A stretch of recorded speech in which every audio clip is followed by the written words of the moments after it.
தந்தை, மகன், தூய ஆவியாரின் பெயராலே ஆமென்.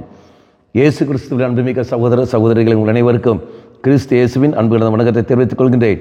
இன்று நற்செய்தி பாகமானது லூக்கா நற்செய்தி 12ஆம் அதிகாரம் 1 முதல் 7 வரையுள்ள திருவாக்கியங்கள். குறிப்பாக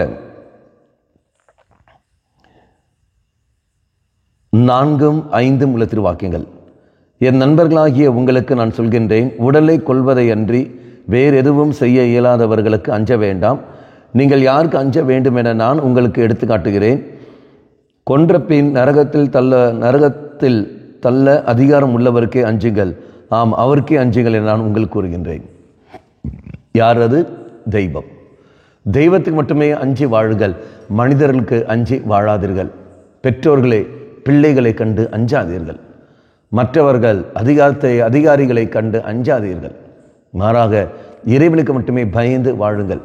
எந்த நிலையில் நீ இருக்கின்றாயோ, எந்த நிலையில் நீ அழைப்பு பெற்றிருக்கின்றாயோ, அந்த அழைப்புக்கு ஏற்றபடி விசுவாச வாழ்க்கை வாழு. இறைவனை மட்டுமே மையப்படுத்தி நீ வாழப்பார்.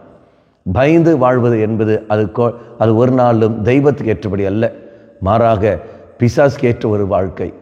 நீயும் நானும் தெய்வத்தை தைரியத்தோடு ஏற்றுக்கொண்டிருக்கின்றோம். திருமுழுக்கு வழியாக இறைவனை ஏற்ற காரணத்தினால் தைரியத்தோடு நாம் வாழ வேண்டியவர்கள். ஆக இறை சன்னதியில் உடலை கொள்பவர்களை கண்டல்ல நாம் பயப்பட வேண்டியது, மாறாக ஆன்மாவையும் உடலையும் கொல்லக்கூடிய அதிகாரம் உண்டு தெய்வத்துக்கு. அவருக்கு நாம் பயந்து வாழ்வோம். ஆண்டவரே, உன்னை விட்டு நாம் போகக்கூடாது, உன்னுடைய அன்பை விட்டு நான் பிரியக்கூடாது, என்றும் உடன் இருக்க வேண்டும். இந்த பாவ பேச்சுக்கள், இந்த பாவ சிந்தனைகள், இந்த பாவ செயல்பாடுகள் எல்லாமே என்னை உன்னிலிருந்து பிரித்து விடும். எனக்கு அது வேண்டாம் ஆண்டவரே, என் வாழ்க்கையில் நீ வேண்டும். அதனால் பிள்ளைகளுக்கு ஏற்றபடியோ சமுதாயத்துக்கு ஏற்றபடியோ அல்ல, உனக்கேற்ற ஒரு வாழ்க்கை நான் வாழ்வேன். எனக்கு அந்த தைரியத்தை தா என்று சொல்லிவிட்டு நாம் மன்றாடுவோம். மற்றவர்களுக்காக அல்ல, மற்றவர்களை நம்பி அல்ல, இறைவனை நம்பி நாம் வாழ்வோம். இறைவனை அஞ்சி நாம் வாழ்வோம். கண்களை மூடிக்கொள்ளுதல். இயேசுவே, என்மேல் இரக்கம் வையும்.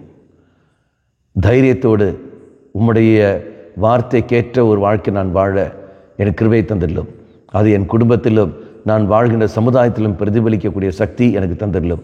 அம்மா மாதாவே, தெய்வ மாதாவே, எங்கள் மாதாவே, என் அன்னையே, விசேஷமாக எங்களுக்காக பரிந்து பேசும். ஆமேன்.